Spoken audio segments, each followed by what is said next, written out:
We are ready to go at Keyword Stadium in Hamtramck, Michigan. Players are set to kick things off, but first we take a look at the starting lineups, beginning with Detroit City FC, a group that is in terrific form right now. Ricky, 5 wins, a draw, and a loss so far this season.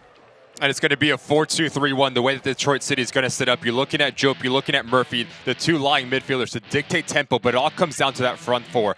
Maxi Rodriguez, he's going to play between the lines. Matthews, he's going to stay high. He's going to occupy the center backs. But the work rate from Coot and Morris, look for their work rate on both sides of the ball, and this back four, so good defensively. They need to be compact and keep everything in front of them. Phoenix threw a couple of surprises at us, especially with Cabral being on the bench. Yeah, it's going to be really interesting to see how they go on the front line. Gallardo, Cuello, Varela, look for those players very comfortable on the ball. They want to combine, they can beat you 1v1. But Doradiato and Hernandez, look for them to pull the strings for Danny Stones and the visitors here today.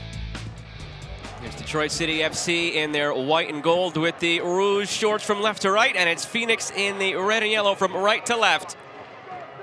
Cloudy day has rained at times coming through here in Hamtramck. You can see the ball wiggling there in the wind, so the elements will be a factor, and we're underway here in Michigan. Detroit City FC and Phoenix rising for the second time in history.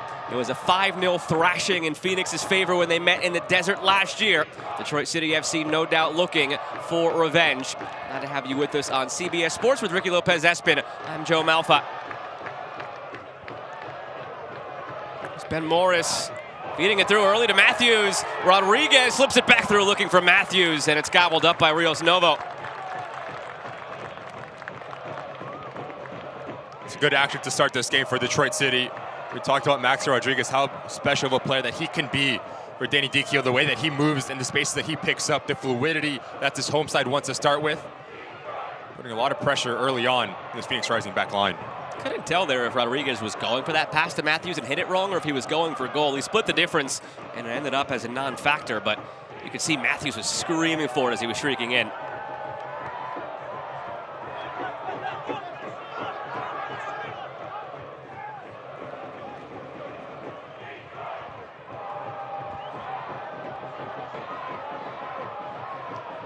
Keep an eye on this back line for Phoenix as well. We highlight that Cabral's not on the top line, but no John Stenberg starting at center back either. And Ricky, in some ways, they might miss that just as much, if not more, as they miss Cabral. But for now, it's Ryan Flood up the right side. Gallardo, Erickson Gallardo centers, flicked along, and it's almost an own goal. Phoenix applying the pressure early on. And the constant for this Phoenix Rising side is the comfortability on the ball, whether it's playing out of the back, whether it's at midfield third. We've seen Flood, he plays on the right-hand side, but watch the movement, the numbers from Danny Stone trying to get onto the final third, unable to get a clean contact on it by Gallardo. Final product, head up the whole time, trying to find a red jersey. 32 minutes in, Joe, this game is wide open. The corner out of the gates here, 2 minutes in for Phoenix. Dropped in toward the back post, headed away. Sent back in by Fuenmayor. Number still forward after the corner. Marboy was there for it. Offside flag came up.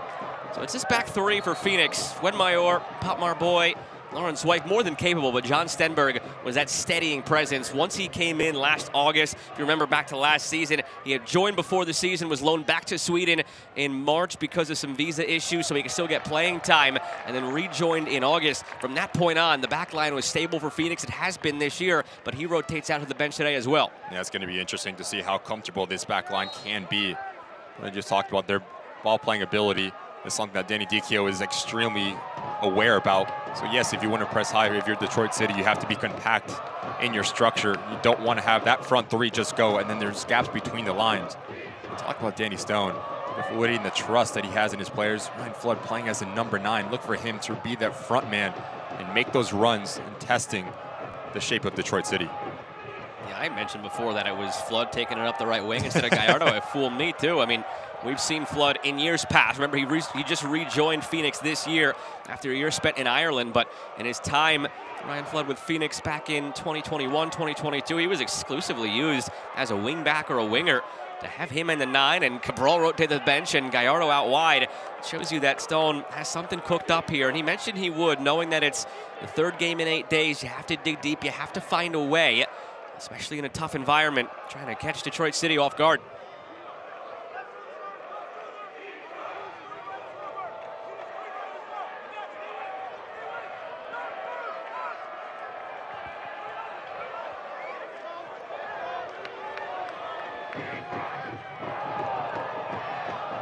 It's all the way out to Gallardo. So that wasn't a momentary instance where he was on the right and Flood was as the 9. That is how they are lined up. Oftentimes you'll see maybe a player have to cover for another because there was a corner defensively or something, and they switch back. This is how they're lined up. Gallardo's your right wing back and Flood is your 9.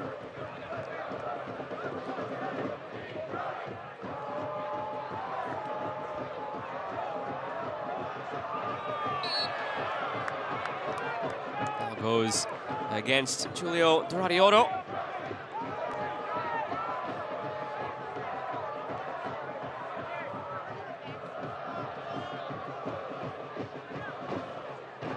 Mensah. Detroit City FC side now under Danny Dicchio that has more of a willingness to go forward in the attack. His direct quote to us this week is he'd rather win a game 3-2 than see out a game 1-0. Even if that leaves them a bit more vulnerable on the back end as well. We came to know them over the last couple of years under Trevor James as a team that was defensive-minded first. They would win a game 1-0 just like they did on the road last year in the playoffs against top-seeded Pittsburgh 1-0 on the Dominic Gasso goal. This year, different tune. And they've really taken to this mindset of Danny Dicchio. You could just see it pop up in the numbers. They already have 16 points in 7 games. Last year they needed 15 games to get 16 points. In terms of the goal scoring, this year they already have 10 goals in 7 games. Last year they needed 16 games to get 10 goals. So massive uptick in the points and the goals and the overall feel around this Detroit City FC side.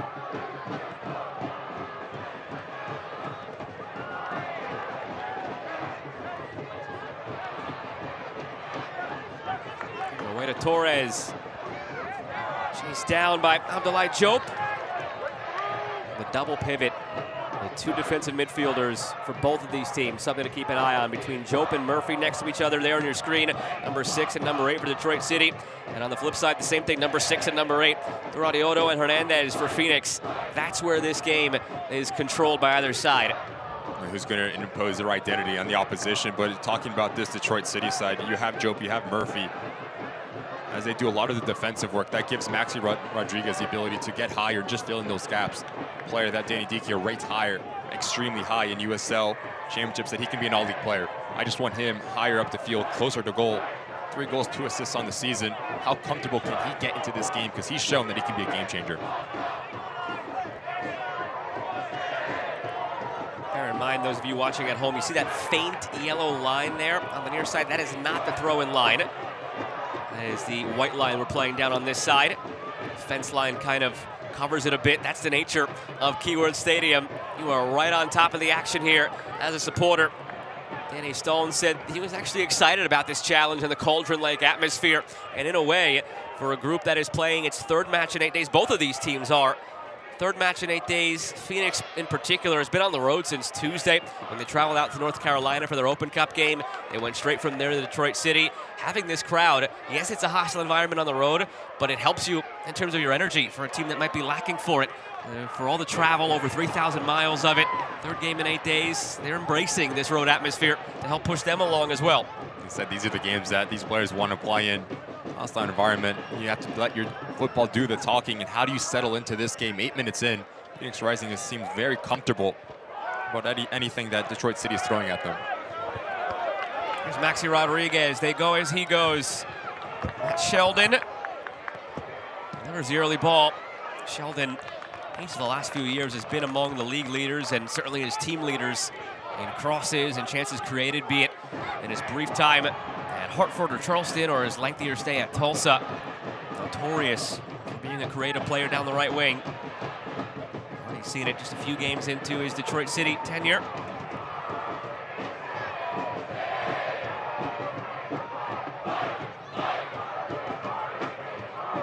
Diop.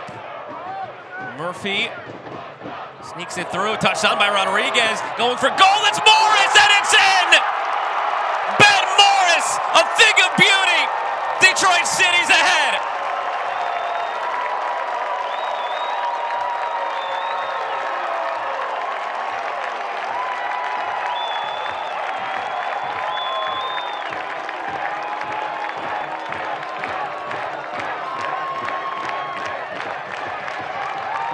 It's textbook football. from Detroit City.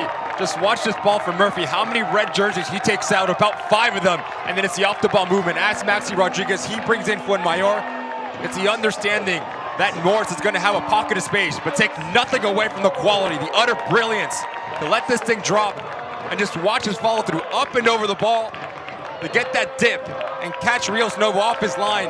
And it's a home run and a fantastic start here for Detroit City.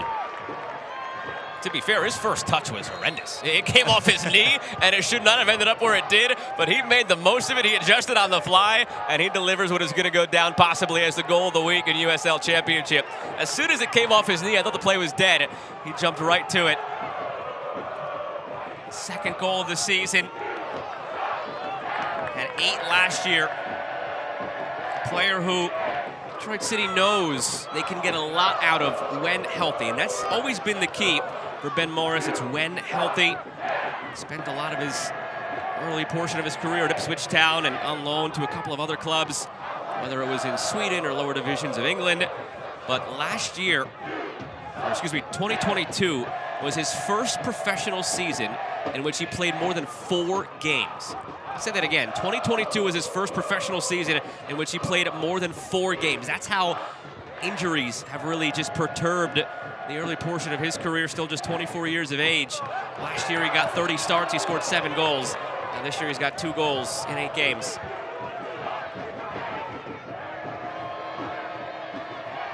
Now, what does the reaction look like for Phoenix Rising?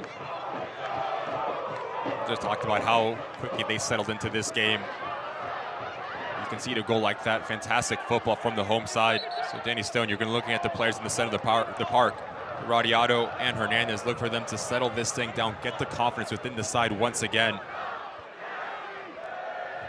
We talked about that middle battle between the 2 double pivots for Phoenix Rising and Detroit City. Maybe a little bit more compacted view defensively from the Arizona side. Too many times the ball is breaking your lines, especially what Murphy did, and you can see the goal. Set pieces will play a really important part of this match here.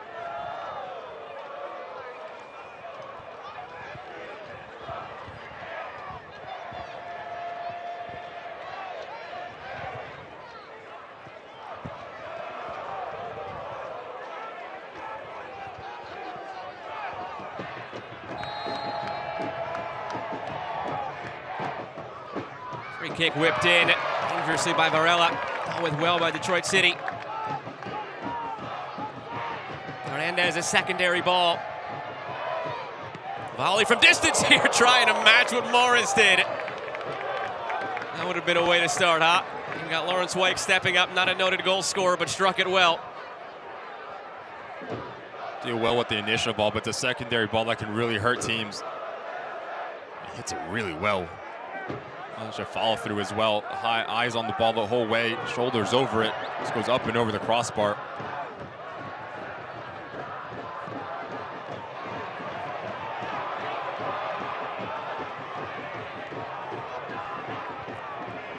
That goal for Detroit City set up by Maxi Rodriguez, getting higher up the field. We had a really lengthy chat with Danny Dicchio, the head coach, about Maxi Rodriguez's role. We asked him what maybe last year led to his dip in the statistics. Last year, 4 goals and 3 assists. After the year prior, with 10 goals and 3 assists. And he said it really just came down to playing deeper in the midfield last year out of necessity because of the personnel, because of the numbers that Detroit City FC had. He was forced to drop in deep. But this year, preseason, one of his most important meetings, Danny Dicchio, was with Rodriguez, just telling him to go, push yourself, go forward, go as far as you feel comfortable doing. Don't shirk your defensive responsibilities entirely, but this attack will go as you go. And you see it on that opening goal. Of course, it's an exquisite finish by Morris, but it was that cheeky little slip pass through from Rodriguez that sprung it. That'll go down as Rodriguez's 3rd assist of the year. Here he is again. Rodriguez pulling the strings, spinning it through behind Ali Kut. Clearance effort finds Morris and Jope.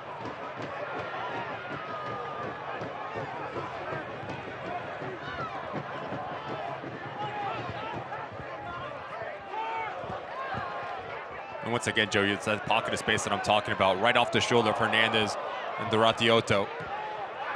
Whether it's Matthews, whether it's Rodriguez popping in that hole, it need to be a little bit more in terms of communication from Phoenix Rising. If you're Boy, Wyke, or Fuenmayor, you either step up or you have one of the double pivots drop back and be that security blanket.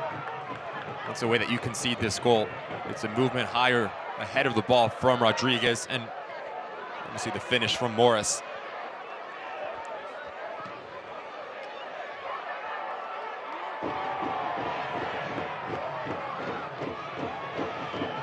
One thing Phoenix has done a terrific job of this year is limiting goal scoring from the opposition. If you throw in their Open Cup match against North Carolina, that 2-1 win, they played 10 matches here in 2024. In 8 of those 10, they've allowed 1 goal or less. Only twice have they been caught out for more than 1 goal in a game. So if they can stop the bleeding here, they'll be right in it. And the magic number for Phoenix has been 2. Going back to last season, because their defensive track record has been so stellar. Look out here. The pressure from Detroit City gets the Phoenix. It's Morris. Phoenix will win it back. Going back to last year, this Phoenix team, when they scored twice, that's when they're tough to beat. They were 14-0-3 last year when they scored 2 goals or more, which may not be rocket science. If you scored 2 goals in a game, you probably had a good day, but how many times do you see teams in this league, games get open and you lose 3-2, you lose 4-2, you tie 2-2, to have 14 wins, 3 draws, no losses when they score twice, it just gives you a sense of Phoenix's ability to limit the opposition.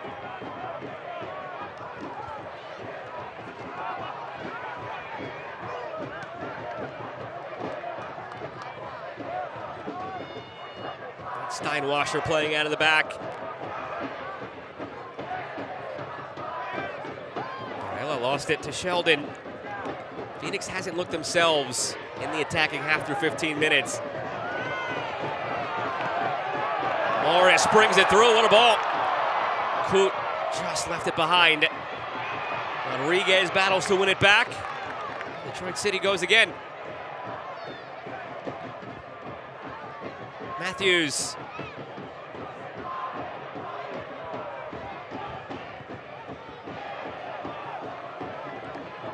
Great first touch by Sheldon. I'll throw that on his YouTube channel this week. 628,000 subscribers. And the Become Elite show gives you a sense of the behind-the-scenes life of a pro, giving tutorials and whatnot. I think that first touch is something that 628,000 would watch.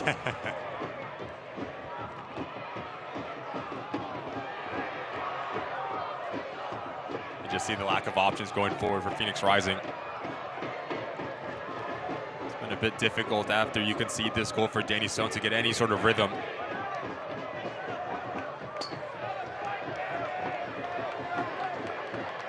We talked about this team coming around and their performances and their attack with Danny Stone. Said it was 2 things, the evolution of this attack. It was simply getting more chemistry among the group and all the turnover they had, and beyond that, it was starting to layer things in. And what he meant by that, getting certain guys out of their comfort zones, there were guys who were maybe more comfortable in possession that he wanted to challenge to be more vertical. There were guys who are maybe more vertical that he wanted to challenge to be more patient in their possession. So as that's come along and as their chemistry's come along, things have worked out for Phoenix. They've started to pour more goals in. They've started to rack up the results, but you see how important maybe a player like Remy Cabral is, because you've removed him from the equation today, and 18 minutes in, they're still looking for a shot on target. They've had 1 shot from a broken down play by Lawrence Wyke, and that's the only time they've even remotely threatened. And yes, you lose 6 goals, but also it's the focal point to play off of, right? When you're under so much pressure, how do you relieve that pressure? You play into your number 9. He holds up the ball. You let players support and come underneath him, but you don't really have that. Ryan Flood, like you said, Joe, mostly as an outside back, he's playing as a number 9. So what does that work rate look like? And his position needs to be spot on.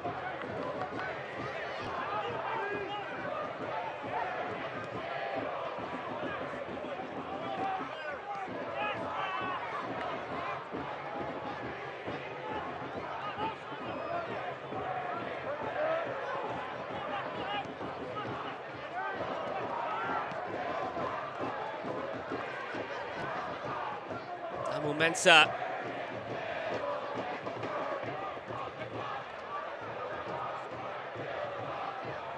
Levi's. Nice turn from Ali Koot. Coming over from Bohemians last year. He's been used as a versatile box-to-box midfielder, as a winger. He can create, he can help defend. One of the many newcomers that has really helped move this Detroit City FC side in the right direction.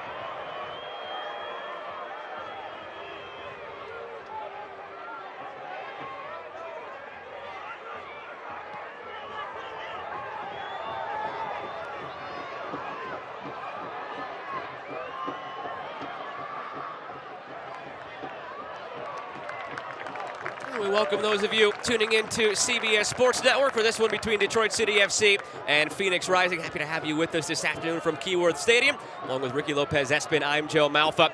It was Ben Morris who got it done in the early going to give Detroit City FC that 1-0 lead. One of the goals that'll go down as one of the goals of the week in USL Championship. Fantastic football from the home side. First, it's this ball from Murphy that takes out about 5 Rising players, and it's flick around the corner from Rodriguez as he pulls out a center back, and it's Morris. Talk about the technique to let this thing down, to follow through, to go up and over Rios Novo. Fantastic stuff from the home side. Detroit City FC have a stellar track record at home here in USL Championship since they joined the league in 2022. They've played 37 regular season games. They've only lost 9 of those, with 16 wins and 12 draws. They're off to a 3-0-0 home start this year. And a great start today, looking for a perfect 4-0-0 start. Now it's centered for Varela. Intercepted by Sheldon. See, Rodriguez can't settle it. He had the assist on that Morris goal. It's his 3rd of the year to go with 3 goals. And then Morris scored his 2nd goal of the season. Phoenix Rising today, not going with Remy Cabral as their leading man, the striker, with 6 goals on the season. Going with Ryan Flood up there instead, forcing Erickson Gallardo out to the right wing. And that Phoenix attack has suffered through 20 minutes. They haven't quite found the rhythm. Missing Remy Cabral. It is a 3rd match in 8 days for both of these clubs, so you expected there to be some semblance of rotation. Just didn't necessarily expect it to be Cabral on the Phoenix side.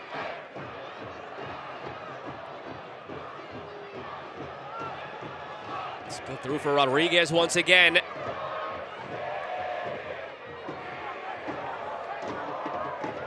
Chased down by Gabby Torres, kept it in. Sheldon ushers it away.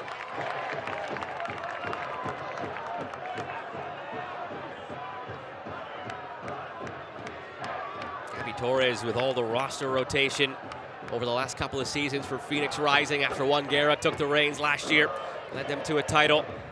Danny Stone took over ahead of this season. They've churned through a lot of players. Gabby Torres now, believe it or not, after joining in September of 2022, is their longest tenured player on the roster. They completely turned it over. They won the title in 2023. Now here they are finding their way in 2024. After a slow start, they've rebounded as of late. Only 1 loss since the beginning of April. Sitting mid-table in a playoff spot right now in the West.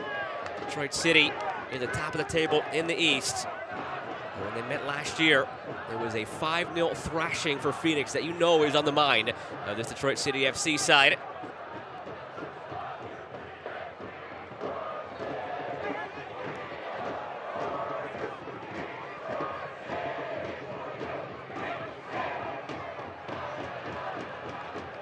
Slip through for Flood. And gathered by Steinwasser. He'll wait for some pressure. Steinwasser has been untested today, but he's 4 saves away from a milestone, sitting on 196 saves in USL Championship.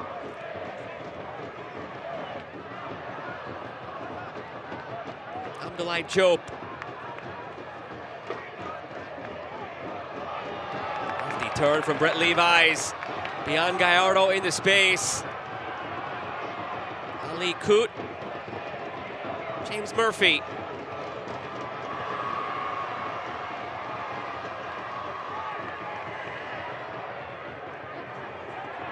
Starting to see that possessive foundation of Detroit City FC under Danny Dicchio. We asked him to chat with us about his identities and his principles, and he said at his core, he's a possession-based coach who wants to break lines and attack in a very appealing manner for the crowd to get into it.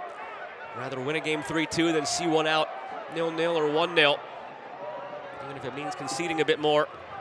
But with that, again, possession-based core. Now that they have that lead, you're seeing more of that possession base. Slowing this game down to the tempo they prefer. You also see the way that they scored the goal. You break a line with Murphy, and then it's the off-the-ball movement from the front to the understanding, the freedom that Ndikio gives his side to play near goal. The fluidity, the creativeness, the quick movements. So far, 25 minutes in, they've been asking a lot of questions of Phoenix Rising.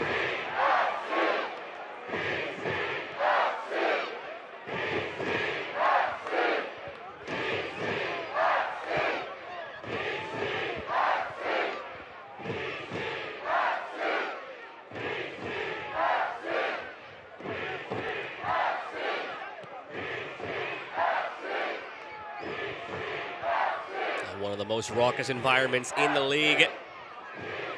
Part of the reason Detroit City FC have such a stellar home record.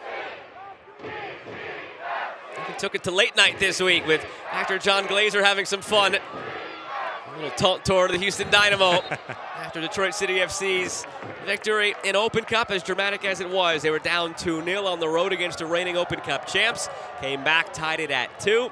Went down again late 3-2, responded 3-3, went the distance to the shootout, and won it in the 11th round on goalkeeper Carlos Saldaña's penalty kick.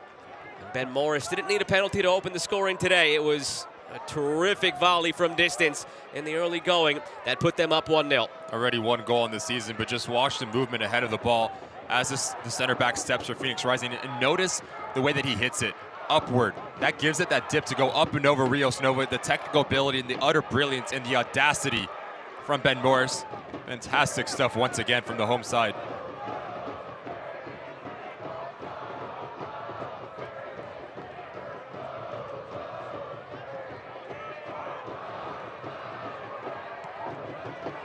Just look how easy it is to play between lines for Detroit City. Radioto and Hernandez, too many times you're getting caught in the same line as a double pivot. Either one goes, one stays. Too many times committing about 5 players forward and leaving their back 3 isolated. And that's why you start to see Detroit City have a lot of success in their possession base. We're harping on Cabral as far as players who have rotated out for Phoenix, but maybe equally as important that John Stenberg is not playing at center back. He brought them stability once he rejoined the group last August and has been a rock captain at times for this club. And also Renzo Zambrano, another player in that midfield. Really, Danny Stone sees 4 players for 2 spots between Doradiotto, Hernandez, Skierce, and Zambrano.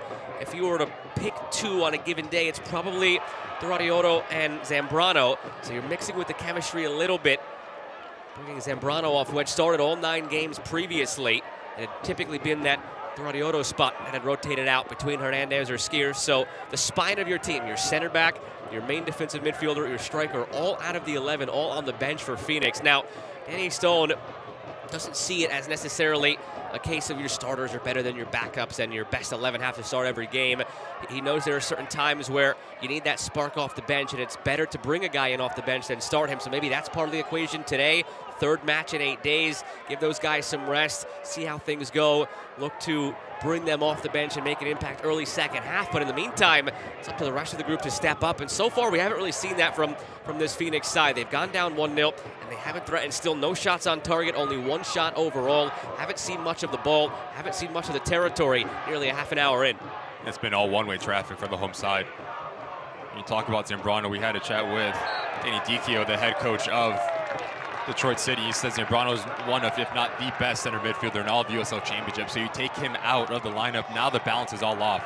He's more of as a single pivot. He likes to stay a little bit more at home. As we see Torres get in trouble. This is a nice little battle that we've had early on in this match between Torres and Sheldon. 2 attack-minded outside backs, the quality on both sides of the ball. And yet you offer this Detroit City side a really good opportunity just to whip this thing in and cause a little bit of chaos between Rios Novo and his back line.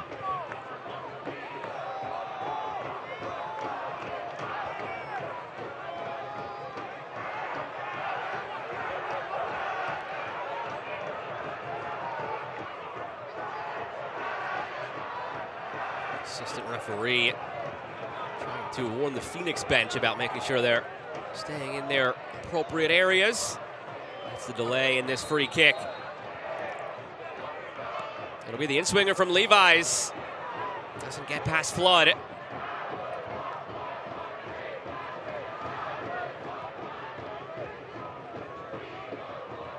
James Murphy came over this offseason from Monterey Bay. Been the engine of that Monterey Bay midfield the last couple of seasons. A player that Danny Dicchio, as the Sacramento assistant, was very familiar with. Sacramento and Monterey Bay met 3 or 4 times last year between preseason and regular season, local foes. And we started to see that throughout the roster for Danny Dicchio, bringing in guys he was familiar with. He played against regularly as an assistant coach at Sacramento. And we're seeing some of those fingerprints of Sacramento and Mark Briggs on this Detroit City FC side. Free kick on the way for Phoenix.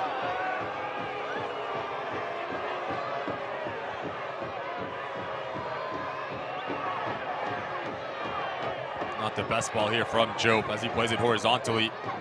Rachel's very clever, just picks a pocket. Looking for a handball. I mean, it did hit the hand. I'll leave it at that. It does change the direction as Hernandez tries to play into the path of DeRodioto.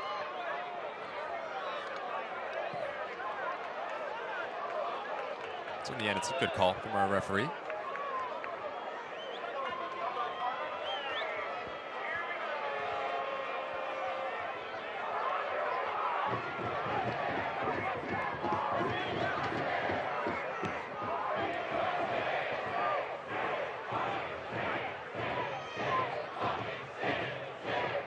Whole slate of games coming up around USL Championship, USL League One on the CBS family of networks, the Lazo Network, CBS Sports Network. Includes San Antonio and Las Vegas tonight, 8:30 on the Lazo Network. It's a reverse fixture. What we saw already earlier this year, Las Vegas Lights taking down San Antonio.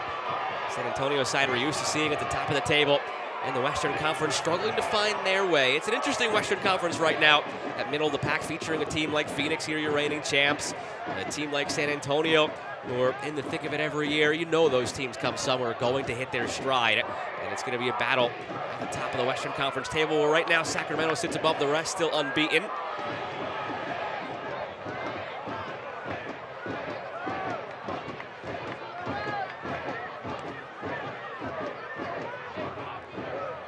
Back for Carroll.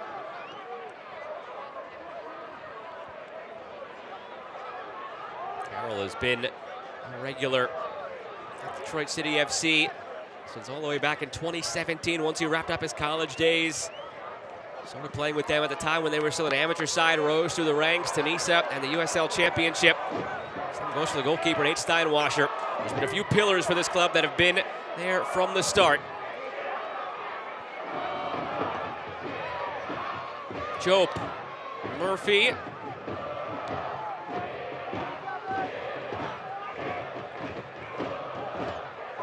Possession right around 50-50. And it's been Detroit City FC controlling more of the territory with their possession, living in this attacking half.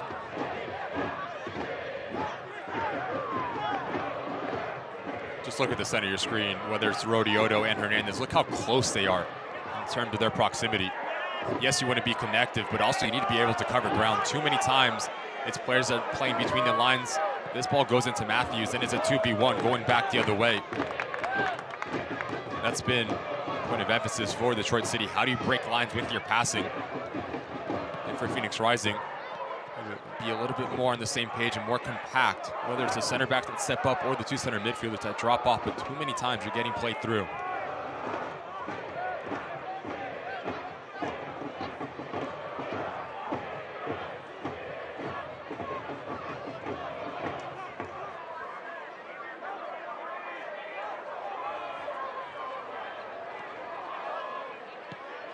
Last weekend it was a 0-0 draw for Detroit City against Loudoun, and then that win in the midweek against Houston in penalties and Open Cup.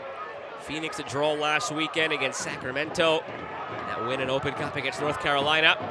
Jope goes for a goal. It's saved by Rios Novo. Similar to the way the goal was scored, it's that slip pass in that area just outside the 18 and a try from distance. It's a carbon copy of how Detroit City gets on the score sheet earlier in this match. Murphy pulls the strings. He takes about 4 players out of this game. You talk about the balance. As he's pulling the strings, he's dictating tempo. That gives Jope the ability to fill in the gaps underneath Matthews. Doesn't need a second invitation to pull a trigger. In the end, it's a good save from Rios Novo.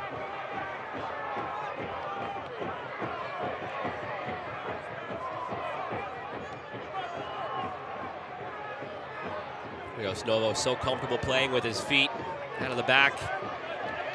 Danny Dicchio gave him a major compliment as the opposing goalkeeper, as a shot stopper, somebody who can play with his feet. Dicchio was on that Sacramento bench last year in the Western Conference Final. One of Phoenix's 4 dramatic finishes in their run of the trophy. Once again, it's that pocket of space that I've been talking about. It sounds like a broken record, but that's exactly what Detroit City is really challenging Phoenix Rising.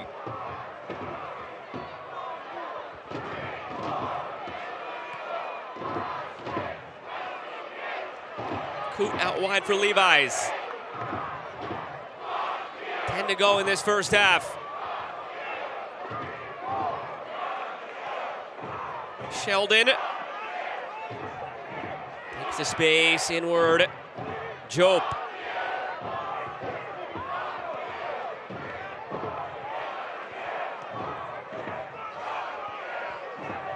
Morris delivers all the way across. It's settled. Coot looking for an option. Murphy up over the top for Matthews. It falls nicely for Sheldon. He pulls it wide.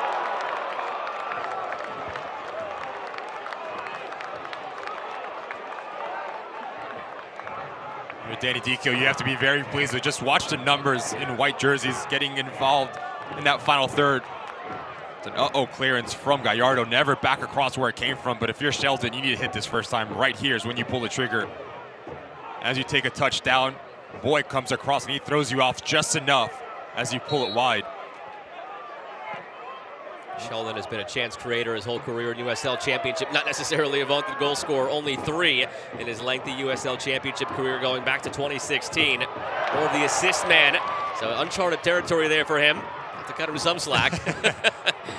His eyes got wide open, saw his name in the headlines.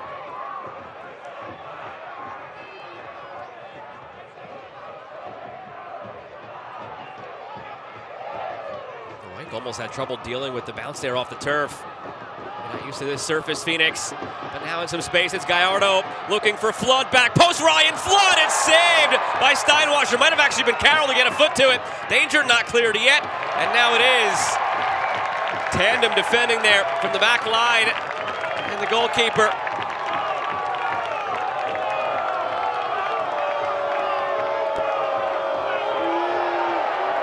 Constant for this Phoenix Rising side is the ability to play between lines. They want to be possession-based, but as you don't have a number 9, you have a false number 9. That tells you you have players all over the field that can pick and choose and break lines with their passing lane. Fantastic ball in from Gallardo across this back line, bending into the path of Flood. As eyes for that far post, back across where it came from, but it's Sheldon. Last-ditch defending effort. You are Danny Stone. You have to be pleased with that final action.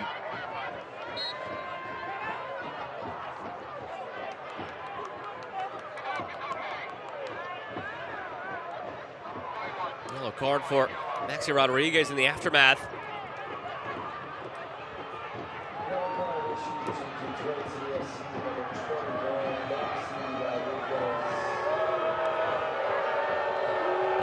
But Joe, that early ball is a nightmare for any defensive unit. Any sort of mistake, the ball ends up in the back of the net. And as Flood, he does the right thing, tries to head it back across where it comes from and find that far post. Just didn't have the confidence to really smack it and hit it with clean contact.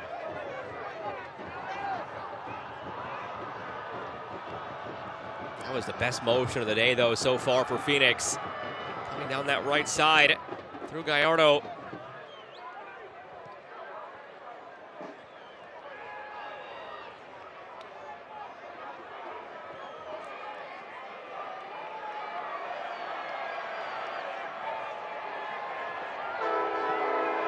Torres all the way back. Train comes by. Crowd got him to toot the horn. One of the unique settings around USL Championship.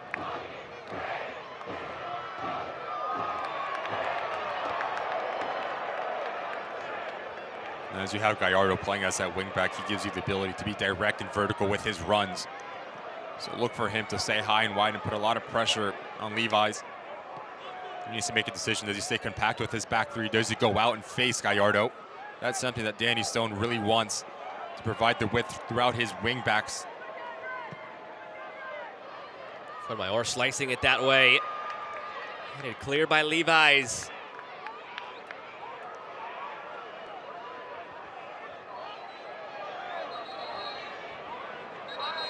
Player down for Detroit City. Referee signaling head injury and stopping the play immediately.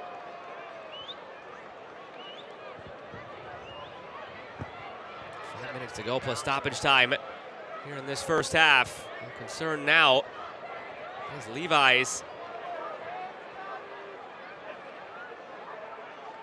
Looks like he's trying to feel around for any blood on that left side of his head. He's complaining to the referee that he got elbowed in that exchange.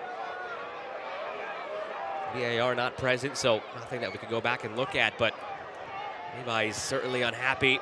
Danny Dicchio looking at it over on the bench. I'll have to come off for a moment here, Levi's, as the trainer came out, having a word with the referee as he does it. It's because of this here. Watch the right elbow of Gallardo at the tail end of it. Oh, excuse me, it was actually just head on head. So Levi's got it wrong himself. He was claiming elbow, but in the thick of things there, you're not sure what exactly hit you. All you know is that you got hurt. Hopefully he's okay to keep on going. Doesn't seem like it. Really important piece of what Detroit City likes to do on the defensive side of the ball. Much like Sheldon, they produce quality higher up the field. A team that's only conceded 6 times within the first 7 USL Championship games. And a really good start to this 2024 campaign. Gallardo tried again on that delivery. He caught Levi's with it, so welcome back to the field. Brett Levi's. Hernandez.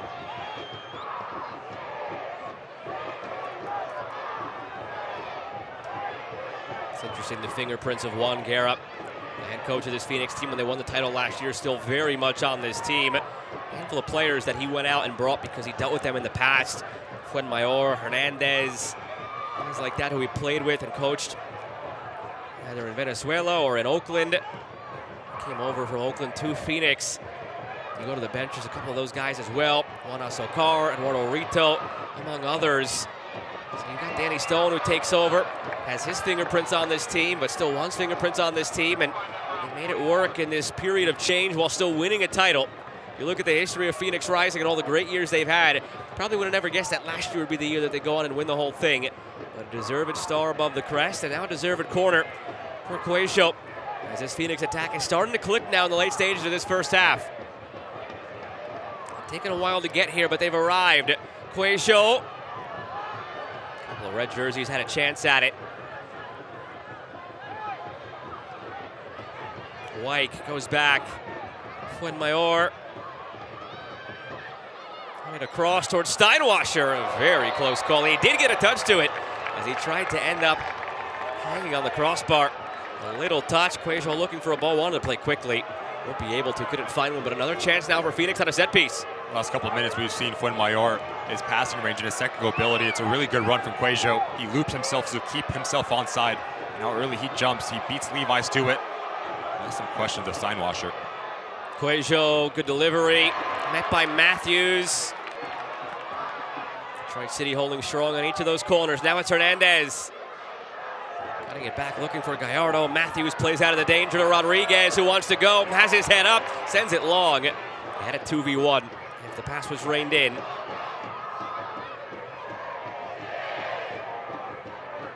Like you mentioned earlier, Joe, it's taking about 35 minutes for this Phoenix Rising side just to settle into this game and really dictate tempo like we've come to accustomed to as of late. More composure on the ball, more numbers getting higher up the field. If you are Danny Stone, you have to be pleased with how you're closing out this first half.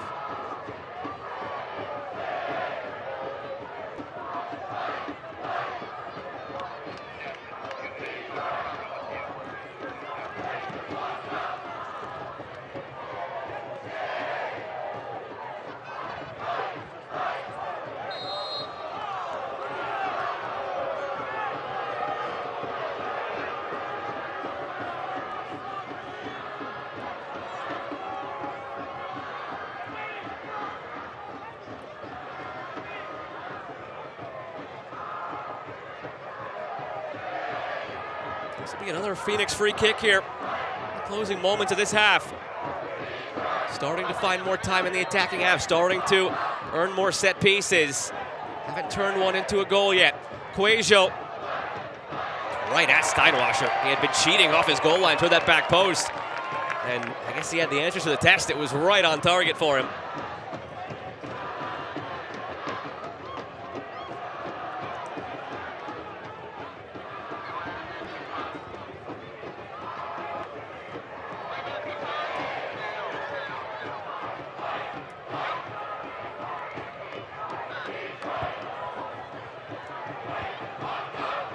Detroit City FC supporters always have a good time, but maybe cherishing it a bit more today, because after today, they're not going to be home for a while. The next home match for Detroit City comes on June 15th against Charleston. Between now and then, they have a couple of weekends off, and they have a couple of road games. It's turned over to Murphy. Centers it. Matthews cuts it back for Morris. It's saved by Rios Novo. 2 minutes of time tacked on.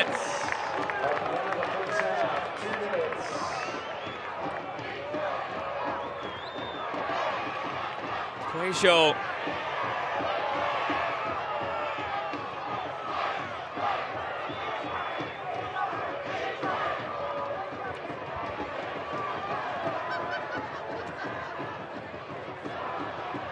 For Popmore Boy.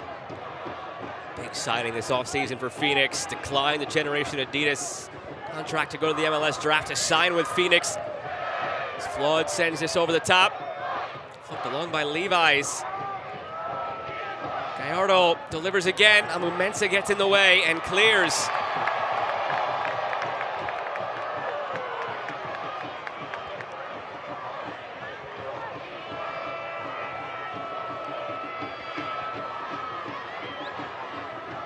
They are packed in tight. They are loud. They are having a fantastic time as always here at Keyworth.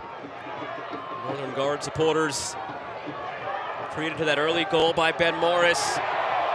Came 9 minutes in and a try from halfway. You can always tell it was drifting wide. Crowd from that far side couldn't quite tell. You could hear their voices going up and then coming down as that ball did. You love the effort. Already one goal here this afternoon. You expect him to be full of confidence.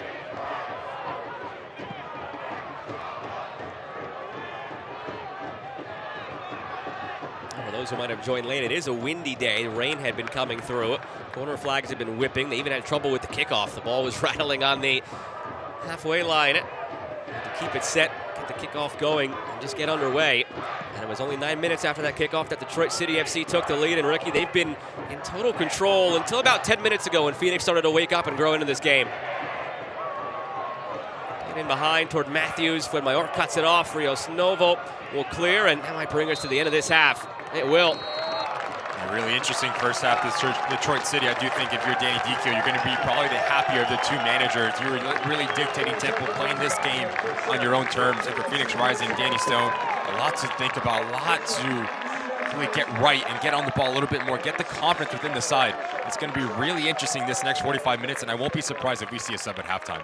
3 matches in 8 days for both of these clubs, on the third of those 3 now in the span of 8 days. And Detroit City FC did not show any signs of any fatigue. They're perfect at home this year with 3 wins and 3 tries, and they're looking for a 4th. It's 1-0 Detroit City at the break. More to come here on CBS.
lively start for Detroit City FC in front of a lively crowd, up 1-0 on Phoenix Rising here at Keyword Stadium. Happy to have you with us on CBS Sports alongside the MLS veteran Ricky Lopez-Espin. I'm Joe Malfa. We'll come back to our game in a moment, but let's take it back to the midweek in Open Cup. It was Tuesday, Wednesday for both these teams. They both come through in dramatic fashion. As an organization, all you can ask for is an opportunity. That's what the Open Cup gives you. You look at this Detroit City side, it was all about the belief, it was about the want, and it was about the instill that Danny Dichio gave his side. You look at the reigning champion Houston Dynamo, they didn't go down once, they went down twice, and they came back and they fought. Fantastic stuff from Detroit City. About as dramatic as it could have been, to your point. They were down 2-0, and then this happened. You look at this fantastic goal, but look at the quality as well for this Detroit City side. First it's Williams, and then it's a movement from the big number 9, Matthews. Just watch as he continues his run. Low and hard gives you a chance, so clinical, and once again, this Detroit City side full of confidence. Down 2-0, tied 2-2, down 3 too late, tied 3-3 to go to extra time. And who else? Maxi Rodriguez, the heartbeat of this team. You see what it means for Detroit City as they go to the corner, but now it goes down to the goalkeepers. As Tarbell goes up and over the crossbar, Zaldania, head down, laces through this ball, just ropes this thing low and hard. That's Detroit City. They move on into the round of 16. We saw it in another game where Seattle against Louisville, the goalkeeper chose to shoot earlier. Neither of those keepers chose. They just happened to have to, and Saldana made it count when all was said and done. We didn't go to penalties in this one, though, for Phoenix over North Carolina, but it was still dramatic. It still went the distance at 120, and it was Phoenix coming through. And once again, the really good goals. This is from Malou, the heel click, I think you want to call it, whatever it may be. And then you look at this Danny Stone side. You go across country in the travel. Gallardo, fantastic ball. Doradiato back across where it came from. And like Detroit City, Phoenix Rising set up a date in the round of 16. First time ever in the round of 16 for Phoenix Rising. We've got plenty of USL Championship flavor in the round of 16. There's matches on May 21st and May 22nd. Ricky, which of these for the USL Championship club sticks out to you? I'm looking at Charleston Battery and Atlanta United. What Nick Marcanic is doing. MD Myers, the side that can score goals for fun. Baron Pierman has that side full of confidence and clicking, but it's not going to be an easy feat. Atlanta United, we know how good they've been in Open Cup, and you go down one. Sporting Kansas City, FC Tulsa. That's the one to circle around because that can be very interesting. I'm going to go with Sacramento and San Jose, by the way, because Sacramento, when they started their run in the final in 2022, it was a round of 16 home game against San Jose. Same thing this year in that regard. Now, these two teams that we're watching today, Detroit City FC and Phoenix Rising, will play on the Wednesday, on that second day. Two very interesting matchups for both. Detroit City goes against a fellow USL Championship side. For Phoenix Rising, it's against one of the flag bearers of MLS. Yeah, that's going to be a really difficult travel day number 1 for Danny Stone, but you saw what Seattle Sounders did against Lou City. But I want to talk about the Tampa Bay Rowdies and FC Dallas. Tampa Bay Rowdies playing at Al Lang, we know how good they are, and FC Dallas didn't really seem very convincing against Memphis on a 1. That's going to be an interesting one as well. There's 16 teams remaining, and among those, we've got plenty of USL Championship talent. Maybe this is the year. It's a USL Championship team that gets it done in Open Cup. Right now, it's Detroit City getting it done here at Keyword. More to come on CBS Sports.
Tight one here in Hamtramck as Detroit City FC lead Phoenix Rising 1-0. And Ricky, they wasted no time inside of 10 minutes. What is going to be one of the goals of the week in USL Championship, no doubt. Such good football from Detroit City. First it's the ball from Murphy. It's a movement from Morris, but it's a around the corner flick from Maxi Rodriguez that really unbalances this Phoenix Rising side. But just watch his follow through. As he swipes up on it, that gives it a dip to go up and over Rios Novo. You see what it means for Detroit City. Really good start for the home side. The follow through, the baseball swing at the end there, or the golf swing. I see what you did there.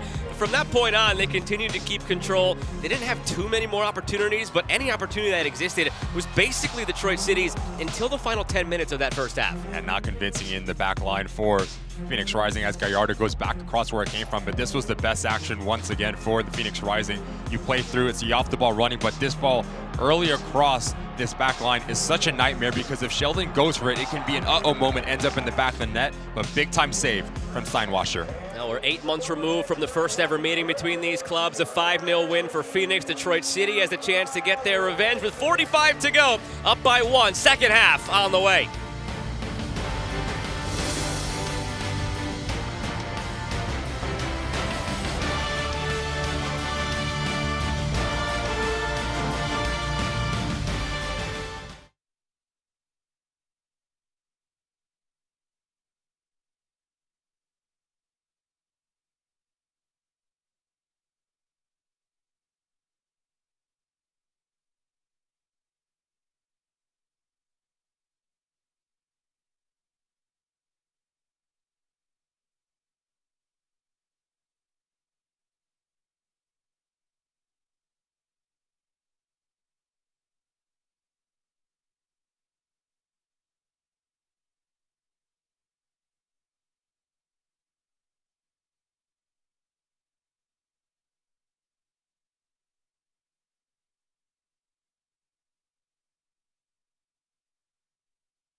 We are set to begin half number 2 here at Keyword Stadium. Happy to have you with us this evening on CBS Sports with Ricky Lopez-Espin.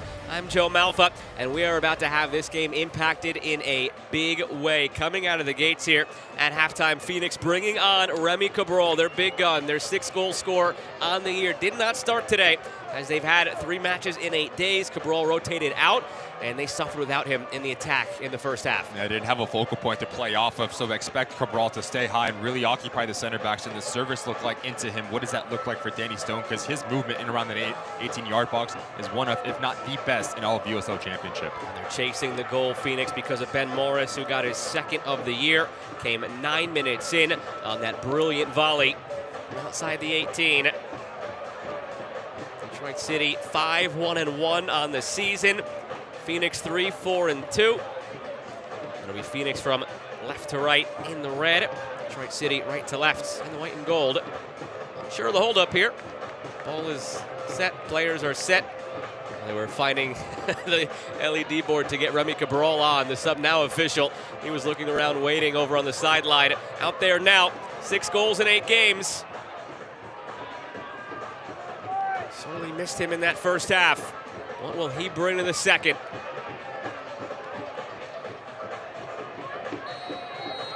And away we go on the second 45. These teams have combined to lose 2 games since the beginning of April. Really good form as of late, similar to how things were when they met last year. In September, it was that 5-0 thrashing for Phoenix. They both came into that game in a good spell of form. It was 4 unbeaten for Detroit. It was part of an 8 unbeaten stretch for Phoenix. So these teams have only ever met twice, but they've done so in good stretches for both.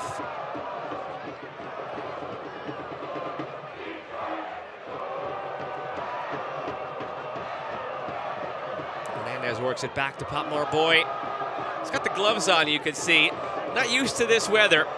Potmar Boy, originally from Senegal. He was a part of their Beach Soccer World Cup team for Senegal in 2021.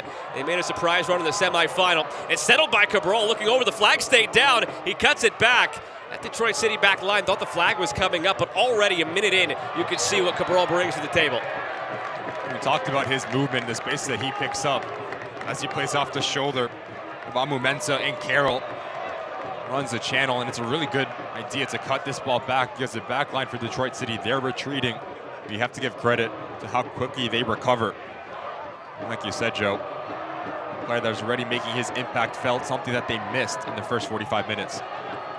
Cabral, a 24-year-old from France, on loan from Colorado Rapids. It's not a season-long loan. They have the right to recall at any time. Right now, Rapids are in a good spell of form in MLS. They've had plenty of goal scoring, so even though Remy has been terrific for Phoenix, doesn't look like there's a call back on the horizon yet. Phoenix will gladly take him and keep him as long as he's allowed to be here for.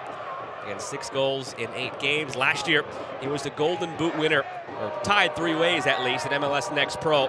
Had 19 goals, including a hat trick on decision day to tie for that Golden Boot. You know how it is, Ricky, as a striker yourself, that form can come and go, and when you figure it out, you figure it out, because Cabral, prior to last year with Rapids 2, really didn't score as much as he would have hoped to. He had 2 seasons in USL Championship with LA Galaxy 2. He had 8 goals in 56 games, and then last year 19 goals in 20. This year 6 goals in 8. Something switched for him, and he has been clicking on all cylinders. Now it slipped through for Rodriguez. Matthews drops it back. Jope thread it ahead. Phoenix holds strong.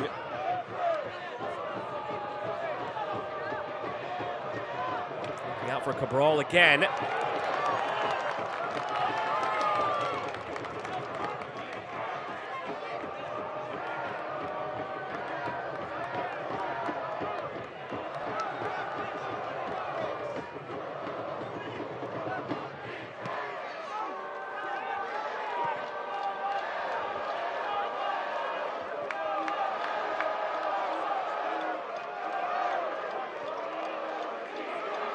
Hernandez. We already see a little bit more of a balance in the center of the park for Danny Stone, as Hernandez is playing a little bit deeper than Doradiato. Getting caught on the same plane too many times earlier in the first half, but now Doradiato has the ability to push a little bit higher and provide a little bit more support for Cabral, so expect a little bit more service being pumped into the 18-yard box for the visitors here. Another corner for Phoenix. They started to run a handful of these late in that first half. 3 of them in the final dozen minutes. And already another one to begin this second half. Quaisho standing over it. Quaisho in swinger, flicked on, and it's in! From the set piece, finally for Phoenix. It's flicked in by Julio Doradiotto.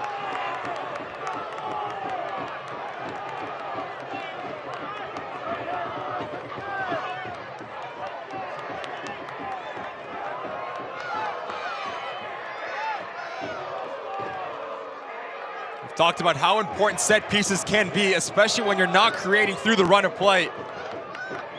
Good ball into that near post, and that near post run is just so important. It's a nightmare. Any sort of deflections with the body in front of Steinwasser, no chance whatsoever. As he slashes across his individual marker, really acrobatic from Doradiotto. You see what it means to him, a special player for Phoenix Rising and Danny Stone as they draw this thing 1-1 in the 50th minute. Doradiotto, the 19-year-old from Italy, first popped up on the radar of Phoenix Rising this past offseason, shortly after they won the title.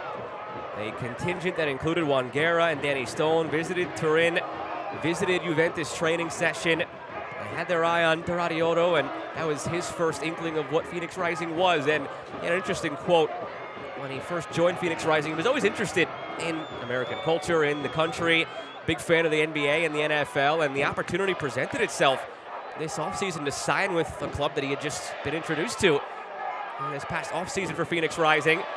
They jump at it. He signs. He's become a regular in that midfield. And he gets it done now. That is his first career USL Championship goal.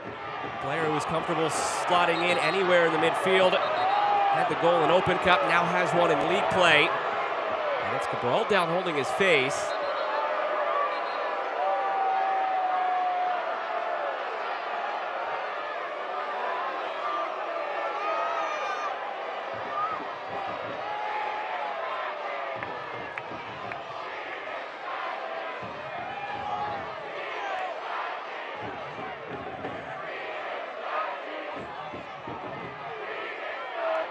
There's an argument from Remy Cabral. The right arm of Carroll maybe catches him, and he makes the most of it, in my opinion. Goes down very softly, trying to look, trying to get the center back into the book. Nothing in that. Well, the game takes on a new identity now. All level at one. It was Detroit City early in the first half. It was Phoenix early in the second half. I just alluded to it right before that corner. That tally had been starting to mount. It was those three corners late in the first half, and mixed within that, a couple of wide free kicks late in that first half. And to come right out of the gates here in the second with another corner, it was starting to play with fire for Detroit City. And Phoenix makes them pay. Coming out of the break, you just see a different structure, different sense of confidence and responsibility from the visitors here. A lot more composed, really playing their style of play, the way that they want to build out. Slow and methodical, and when they find an opportunity to exploit opposition, they go quickly. Cabral, outside of the boot, finds Gallardo. Cabral calling for it back. Gallardo drives it toward the back post. We'll stay in. Gabby Torres. Jose Hernandez.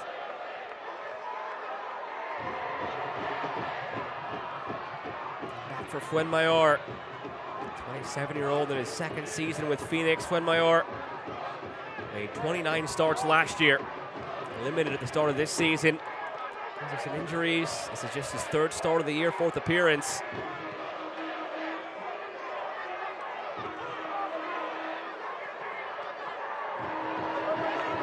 Favorable bounce here for Detroit City. Popped up in the air. Matthews didn't read it. Neither did Morris. Stumbled on the back pedal. You saw Phoenix make that change at the half to bring on their difference maker in Cabral. You wonder when Detroit City might look to do the same.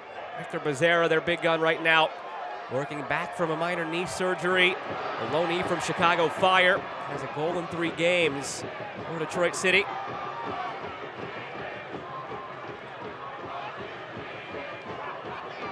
Here's Cabral. Forgot the ball. And Mensah found it.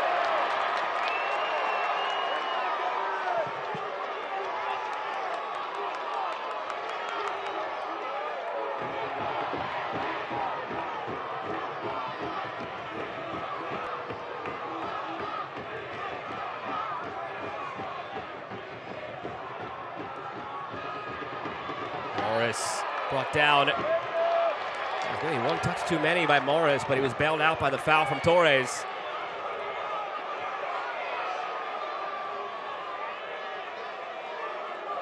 Haven't seen the same type of rhythm from Detroit City as we saw in the first half. The ball moving extremely quick from left to right. They're taking 1-2 touches on it. Very decisive. They've yet to capture that same form since coming out of the locker room. I do think it's a credit to Phoenix Rising a little bit more in terms of their defensive structure. Rodioto, he's playing higher, and now Quajo turns the corner, that'll scamper out. now you have more numbers, whether you're looking to press, especially higher up the field, but also a bit more compact because you have Jose Hernandez as that security blanket in front of that back three to really put out any type of fire. So a good tactical change from Danny Stone. They're a very tactically flexible group. Yep.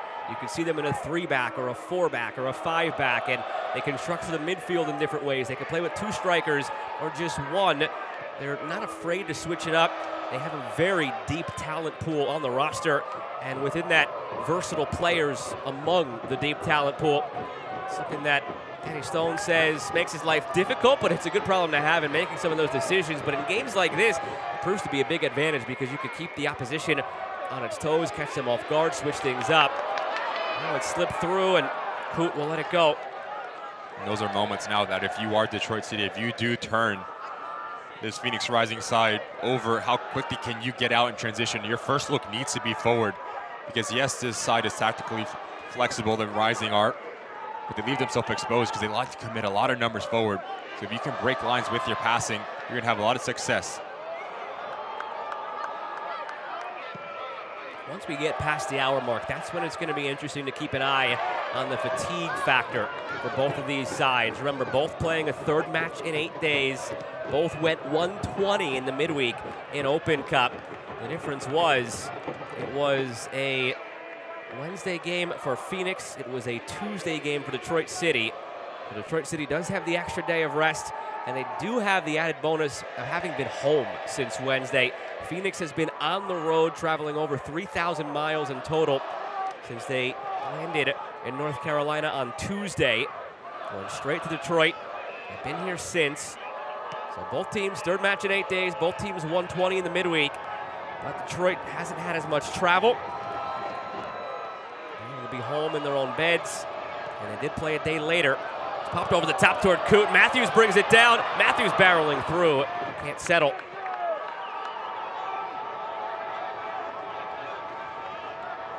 Good little interchange on the front line for Detroit City. As Cooter Rodriguez make the run in behind. Matthews, he pops in. Going to combine to be part of the build-out, and that pulls out one of the 3 center backs once again. But we have not said his name nearly enough. Maxi Rodriguez for Detroit City. It's going to be really interesting to see what spaces he picks up to try to go and search this game.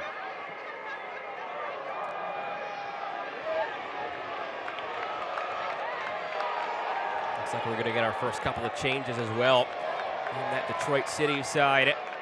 Michael Bryant and Ryan Williams are up and ready. For now, unless they change their mind, told it's going to be Ryan Williams for Matt Sheldon. Pardon me, Michael Bryant for Matt Sheldon and Ryan Williams for Ali Coot. Matthews lays it off. Morris looking for Jope. Back for Rios Novo. Hasn't really had a ton to do, Rios Novo. He has faced 4 shots on target, but outside of the goal, none have been all that threatening. It's a goalkeeper who is 21, who has MLS experience, who is possibly on his way to the Olympics with Argentina. He was their backup goalkeeper in the Pre-Olympico tournament this January into February. It'll be interesting to see if he makes the cut down. At the Olympics, only 18 players on the roster. The Pre-Olympico was 23, but he's certainly in contention. There are those changes now for Detroit City. Confirm Bryant for Sheldon, and then Ryan Williams for Ali Coot.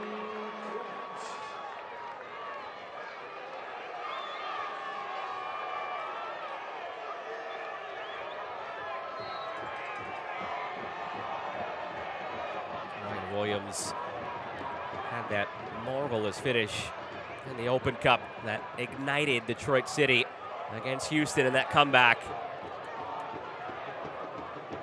Sheldon greets Northern Guard as he comes across.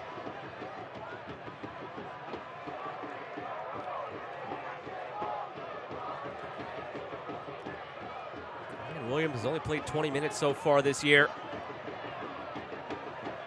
Previously saw him in USL Championship in 2017 with Ottawa, 2019 with Hartford. But he had been in Sweden the last couple of years. Most of his career spent in the English lower tiers. A well-traveled player, really talented player that Detroit City is hoping to get a lot out of this year. Easing him in, getting him up to full fitness. Now on this left side with Levi's. Morris back for Levi's, cut off.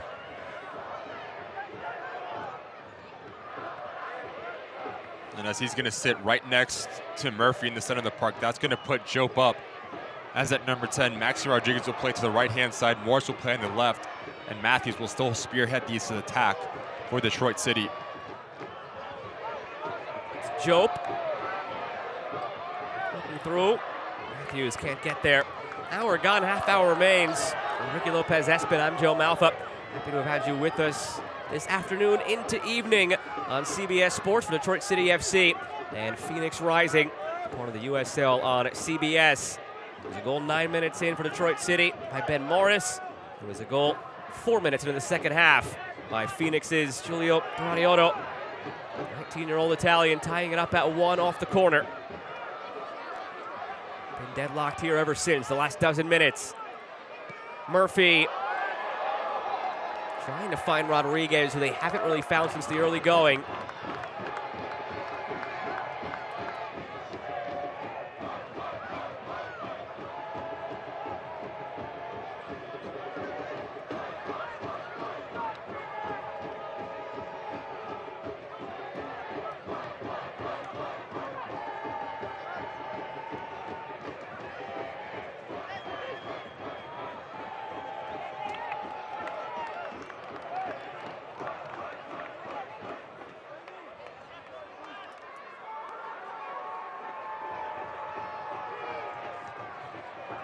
Mensah looking long, falls for Matthews. Jope wants to send Rodriguez on the run, but he lost his footing. Jope keeps it. Waits for the support. Morris showing. Jope working around Wyke. Still Jope somehow with it tied to his string. To the end line, Jope wins a corner. That's a terrific individual effort by Jope. And a really good stop. Stop here from Jope. He picks up his head. No one's ahead of the ball. Why not go on my own? Fends off not one, but two Phoenix Rising defenders.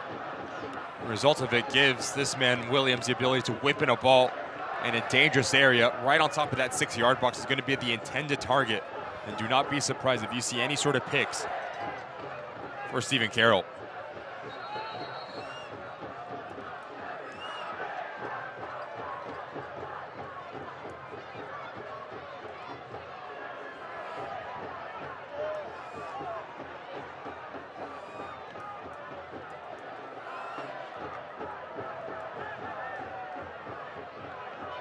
Phoenix tied it on a corner. Can Detroit City FC retake the lead on a corner? Williams, punched by Rios Novo.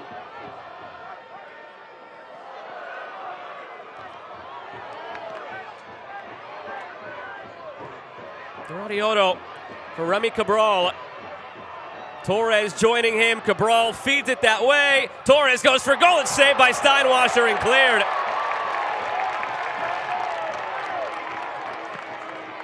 Loaded back over the top. Torres keeps it in. First official save of the day for Steinwasser.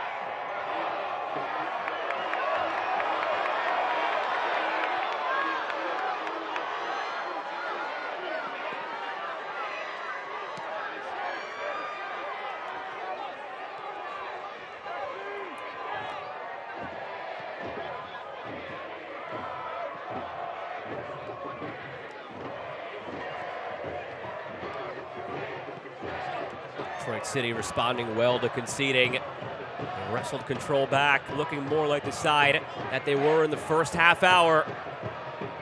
In control of the ball, in control of the territory. Waiting for the moment in the attacking third. It's Levi's.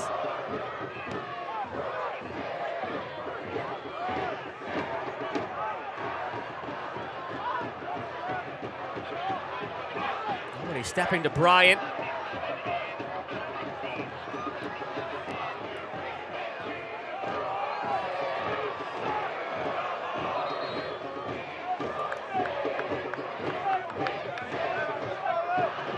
Couple of changes being ready now on either side. We go for Brett Levi's and Yazid Matthews. Under Becerra, Alex Villanueva checking on for Detroit.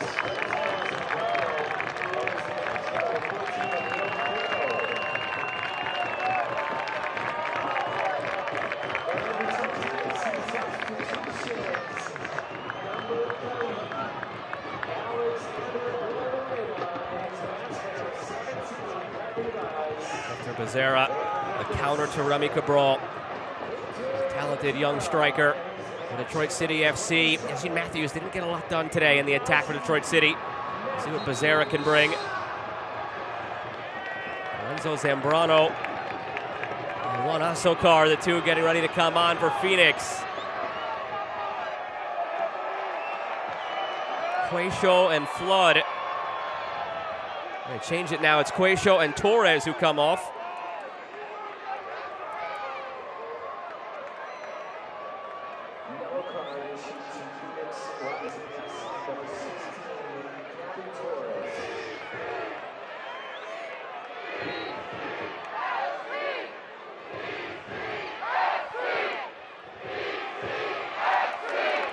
Corner for Detroit City.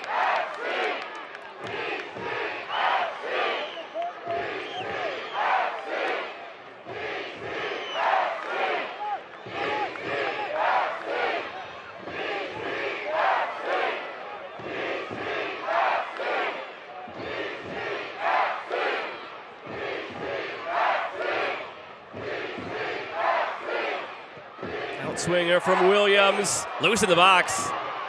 Phoenix trying to break out. Cabral, the ball slowed down too much. Step two by Morris. And back by Fuenmayor. Frantic moment there. It seemed like Phoenix was off to the races.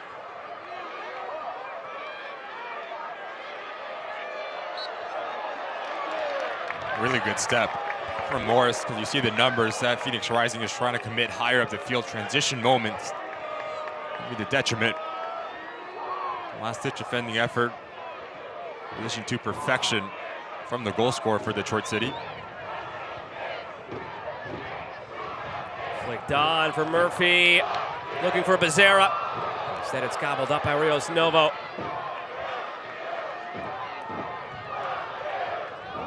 It's interesting now for Detroit City as you bring in Becerra. He's going to be the one to run off the shoulder of the back line for Phoenix Rising. So you need to get him involved. You need him confident, especially in around that 18-yard box.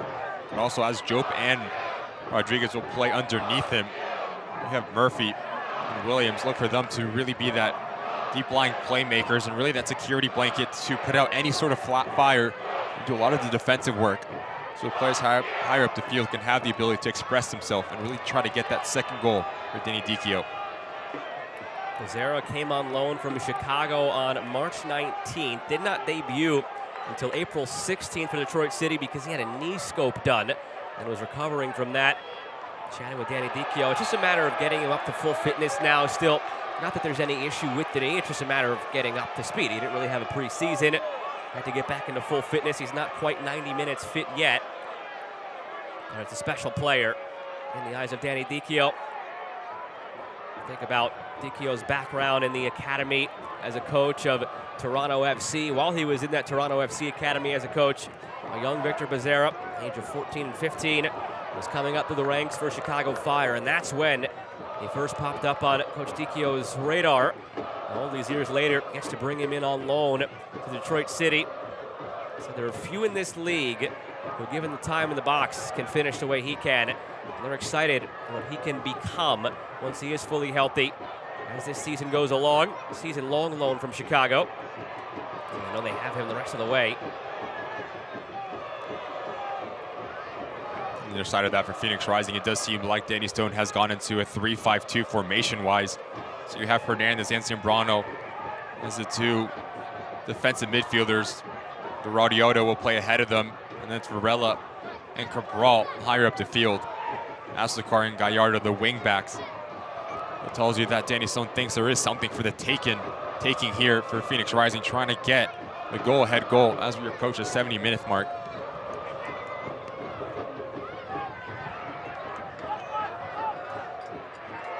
More pressure now from Detroit City, stepping.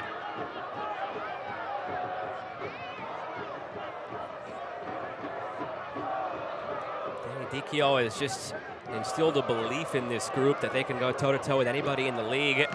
Gone are the days in the last couple of years where maybe they just held on, and that's how the team was constructed.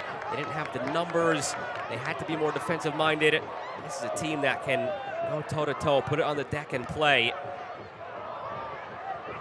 5-1-1 start into the round of 16 in Open Cup. Seems like this could be a special year for Detroit City and Danny Dichio.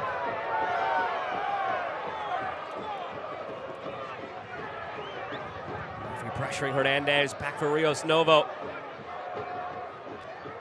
Haven't exactly kept the time, but it's been a while that they've been stuck in their own end here. Detroit City not allowing them out. Trying to go long and give it away. Well done by Detroit City in the defensive shape and the press.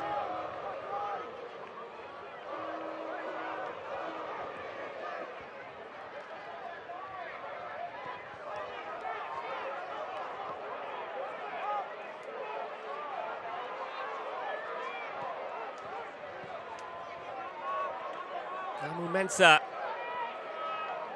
Ryan Williams.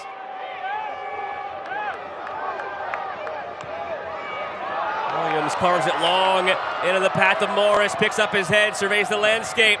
Morris with a goal already. Morris lays it off, settled, Becerra had it blocked. A heartbeat quicker and Becerra might have had a moment.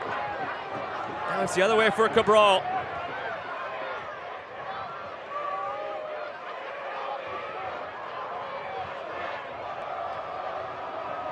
It's a right idea from Detroit City. It's an ongoing run from Morris.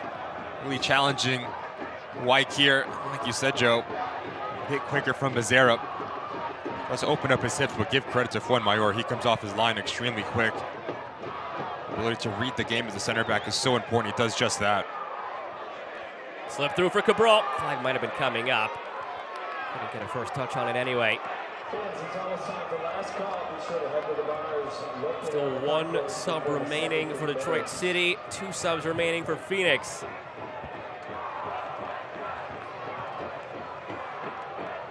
Both coming off draws last weekend. It was 1-1 for Phoenix against Sacramento, 0-0 for Detroit City against Loudoun. These teams have combined to only lose twice since the beginning of April. See Phoenix currently with a losing record. That's because of the slow start they had of the year.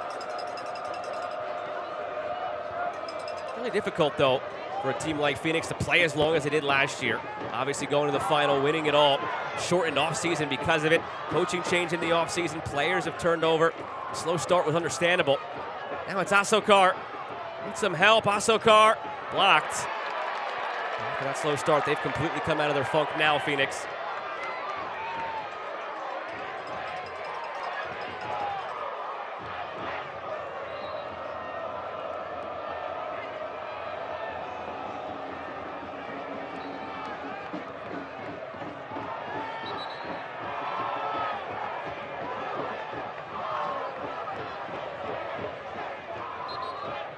Trevor Wiseman stops it. Come over and look at Devinamu Mensah. Down on his own. If he can continue, it'll be Detroit City's final substitution.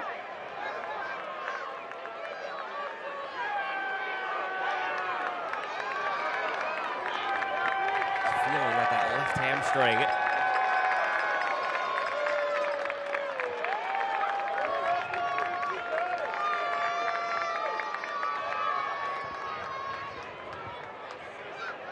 Mensah has been with Detroit City since they started in USL Championship in 2022. Tore his ACL back in July of 2022. Been a regular starter before that ACL tear, and then bounced back to become a regular starter again last year after that ACL tear. 26 starts last year upon return. Started all 7 games this year. Walking gingerly over to the sideline, though a thumbs up from the trainer. Usually a good sign, the thumbs up, Ricky. And hopefully he's okay, because you look at this bench for Danny Dicchio, you have Rutz, Reese Williams, who's coming back from an injury, and then the goalkeeper, the hero for the Open Cup, Saldana. You could bring him on. They need a goal, right?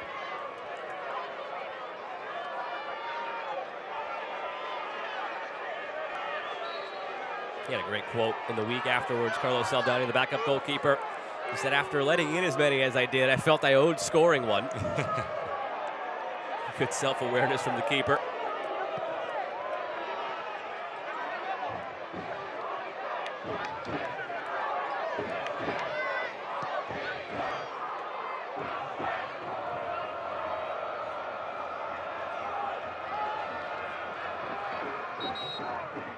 Here comes a change for Phoenix. JP Skeers will come on. Julio Doradiotto will come off. And it was Doradiotto who tied things up in the 49th minute. His first goal on the season. A player that I've been very impressed with. The ability to break lines with his passing range and just settle things down for Danny Stone. Left-footed by trait, but can also play with his right foot. And just watch his run. It's the last second that he gets away from his individual mark, and it's really acrobatic. The body control, the athleticism. Just so many bodies in front of Nate Steinwasser. He cannot see it. And he's been a fantastic pickup for the reigning champions here. Experience beyond his years. That's what playing at a club like Juventus will do for you.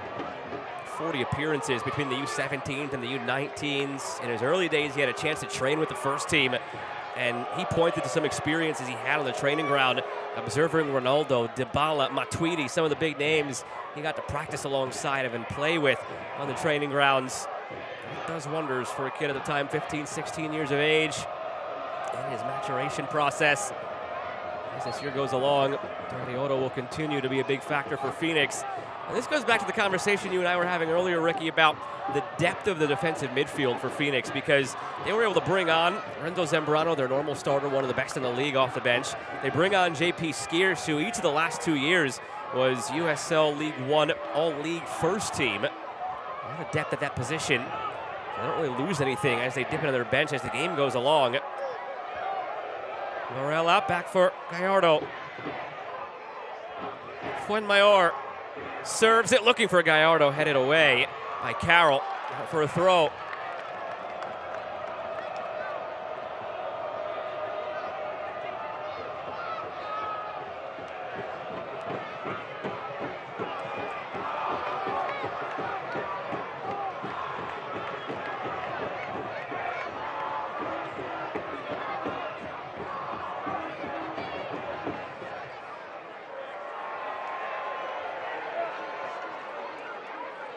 Dozen minutes remain.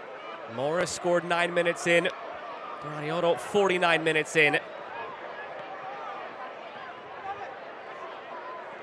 Still level with a dozen minutes to go here on CBS Sports Network. And that will drift out off the corner flag for a throw. And an opportunity now for Phoenix to try and pin Detroit City in. You could see the Phoenix substitutes down in that corner, almost wheeling that ball to that side of the flag. So it was a throw instead of a goal kick. And now they can get into their press here and try and win it back quickly. And that they do. Cabral settles. Remy Cabral to the end line, chips it towards Steinwasser, who stops it.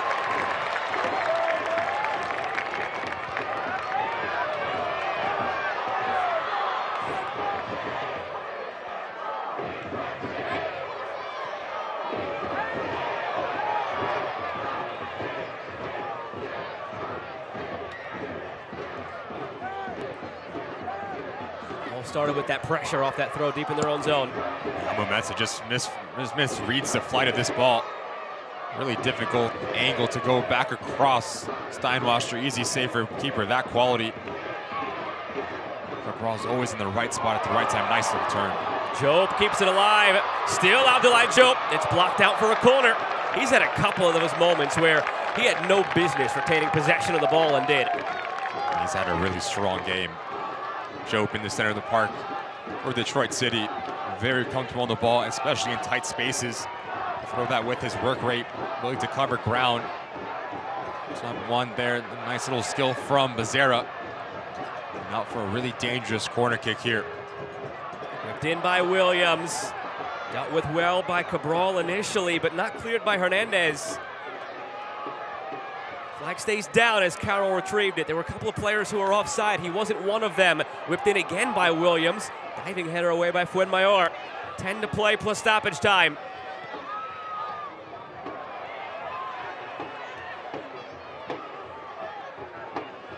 No shots on target in the second half for Detroit City. Only one shot period. On the other side, 4 shots, 3 on target for Phoenix. Tale of 2 halves here in Hamtramck.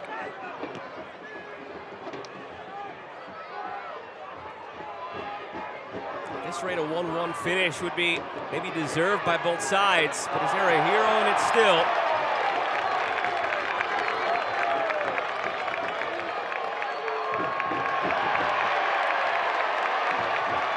A heavy touch here from Cabral. O'Brien gets her before Asukar just comes from the backside and sweeps his leg out from underneath him. They picked up a late yellow card there at the tail end.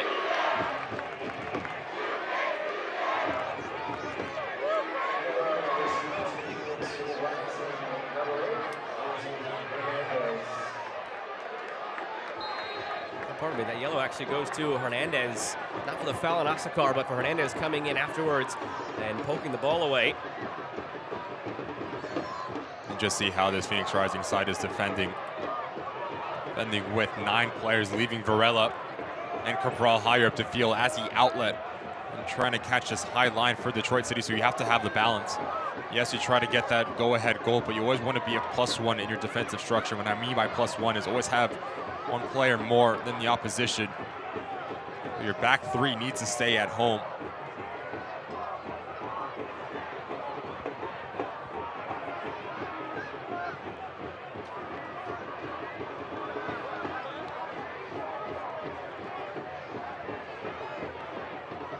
Pop through for Varela. Over the top now for Cabral, waiting for the bounce to come down. Waited too long. And it's cut off by Bryant. Out for a goal kick. It's a really clever ball in from Varela. Everyone's on their heels. Go up and over to try to find that man. I do think it takes a little bit too long. When that ball gets down, especially in the 18-yard box, you have to be extremely instinctual and very quick. How quick you get off your foot.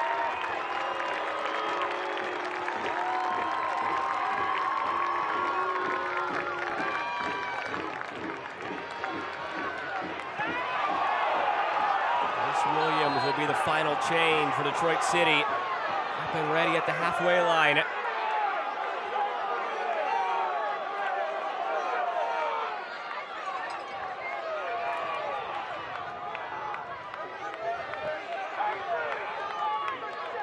As this ball pops out, Steinwasser so good with his feet. It's the left arm of Boy that catches Becerra that gets him in trouble. A nice little addition to the second half for Detroit City. Just keeping that back line at home and occupying them. Ross Williams on, James Murphy off.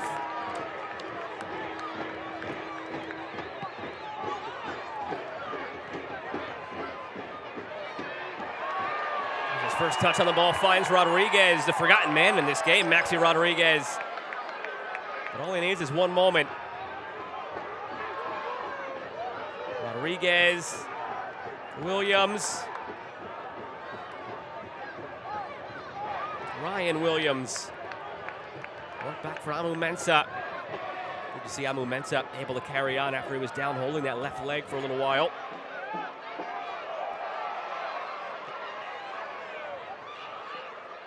Renzo Zambrano. So many attacks start with Zambrano. Ran out of room in the middle of that midfield, though. Rodriguez. Oh, was kept in by Gallardo. Well done. Varela. Fuenmayor.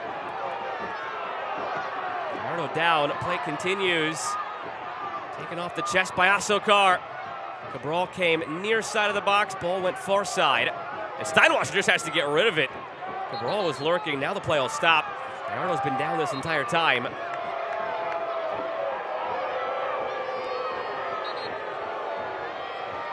As the ball drifted away, I didn't catch what happened, but I did catch the reaction of the Phoenix bench. They were beside themselves. Let's have a look. That's a late challenge. It's a late challenge from Williams. See what it means to Danny Stone. I do think he does have an argument. It's a foul. The ball's gone. Williams just takes him out. It should be a free kick for Phoenix Rising. And as that play developed, the ball comes back across that back post, and that's exactly where Gallardo would be making his run. I do think Ryan Williams gets away with one here.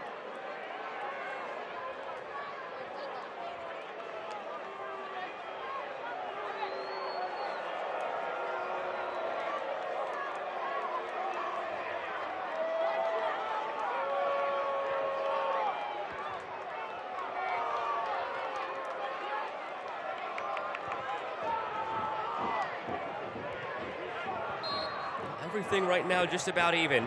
8 shots apiece, 4 shots on target apiece. Possession is 51-49 Phoenix's way. It's 1-1 on the scoreboard. This has played out just about how we thought it would, Ricky. Two teams in good spells of form, even matchups in terms of the tactics, in terms of the personnel, and there's nothing separating them right now in any regard.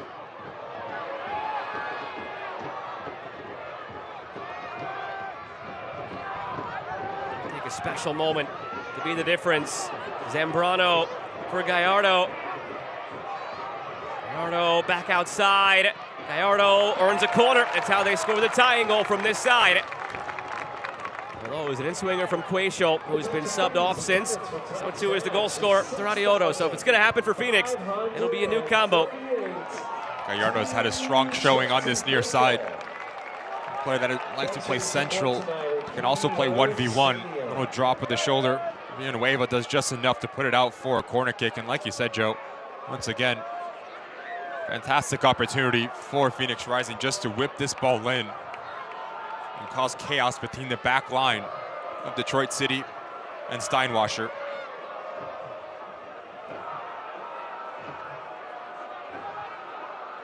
Hey, Varela will take this one. 2 goals, 2 assists last season.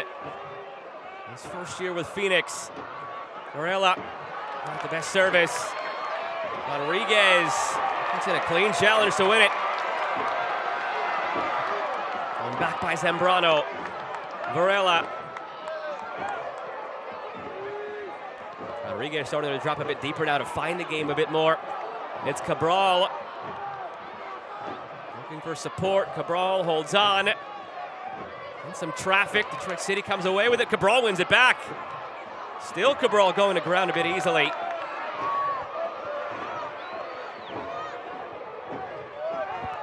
Zambrano on the pullback.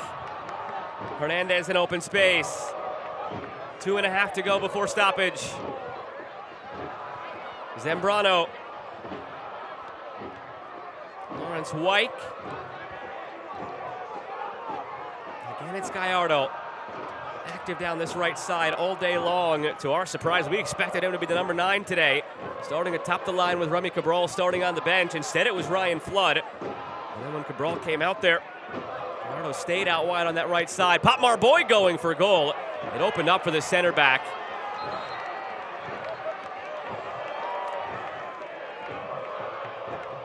Some smiles from Pop Marboy as he taps the chest, apologizes. Ricky, we see it all the time. Center backs go for it. Doesn't always come off, but every now and then it does. We saw Sheldon have an opportunity in the first half as well. But I love the audacity from defenders. Always taking their name and trying to be the headliner. 5th and final change now on the Phoenix side. Mo Traore will replace Alejandro Fuenmayor.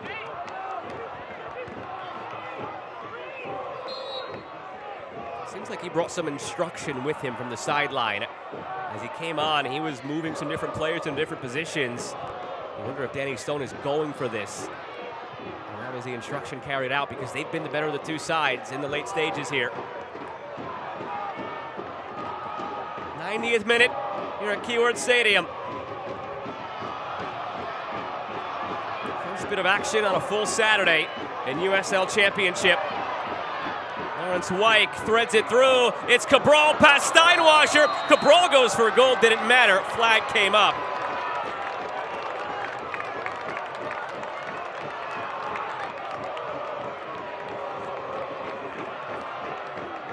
And Wyke gives you the ability, as he plays on the back line, the vision as well, just to bend this ball around the back line. Eludes two players in a white jersey. Just unable to get the timing right for Cabral.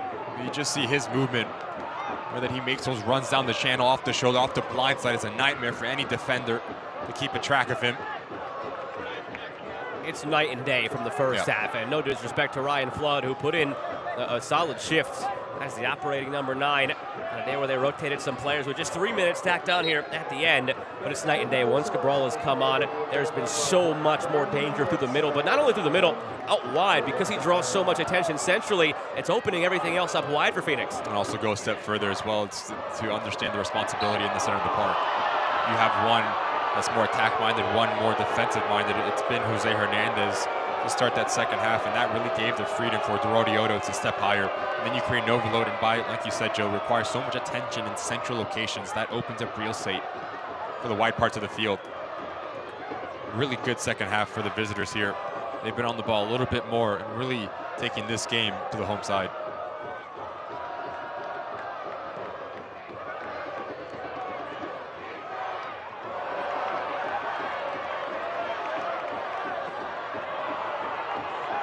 Intercepted by Zambrano. Running with Gallardo. Zambrano still looking across. Settled by Asokar. To the end line, Asokar. Got everything right but the last moment.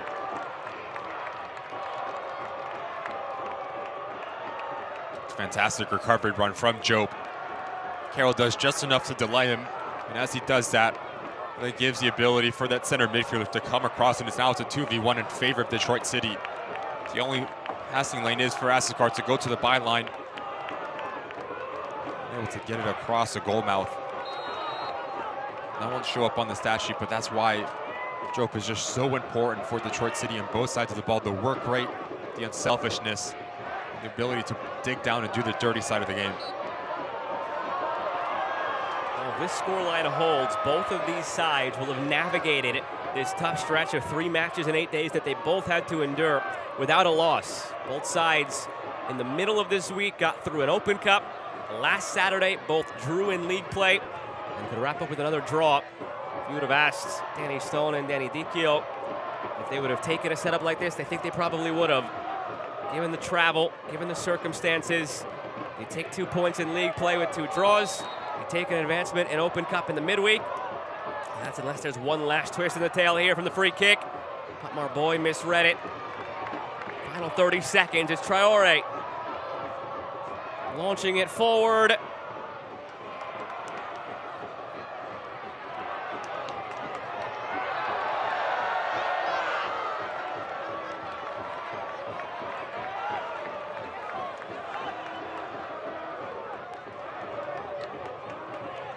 Detroit City FC on the brink of remaining perfect at home this year. 3 wins and a draw. If we get to the final whistle without a change. The crowd has been in full voice all day. Might not get the win they were hoping for. But another strong showing from a side that looks to be a legitimate contender in the Eastern Conference. And another showing that indicates Phoenix Rising maybe found their way again in the Western Conference, the reigning champions. Glance at the watch from the referee. The whistle makes it final. A point each on a goal each today for Detroit City FC and Phoenix Rising. I think a draw is a fair shout. Fair result for both of these sides. Danny Stone, Danny Dicchio. Coaches that know each other very well. You look at the game on the field as well. It was mostly Detroit City in the first half. They get their deserved goal. The second half completely changed. I do think tactically, when Phoenix Rising went to a more defensive-minded center midfielder, more advanced center midfield. Yes, you bring in Remy Cabral as well, so you start to see and get on the ball a little bit more, and that's what the visitors want to do, but take nothing away for Detroit City. You didn't have a lot of the ball in the second half, but defensively, you were fantastic. A little bit different than when these teams met last year. It was a 5-0 win for Phoenix Rising at their place. Now this year, two teams in strong form, coming up at the end of 3-match in 8-day stretches. A fair 1-1 result in the end. We come back in just a moment to wrap things up from Keyword Stadium.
Detroit City FC players welcoming the fans to the ad boards at the end of the match, thanking them for their support all match long. They were raucous, but they were treated to a 1-1 tie in the end despite hoping for the win. There was that goal in the second half for Phoenix to tie things up and share the point each. It was going to be an interesting match because you look at this Phoenix Rising side, how are they going to deal with a hostile environment? How are they going to feed off this energy? And it all comes down to the movement for Detroit City. Fantastic ball in from Murphy, but it's the understanding from Maxi Rodriguez. As I pull out a center back with me, there needs to be real estate somewhere else, but take nothing away from this finish. The technical ability to go up and over.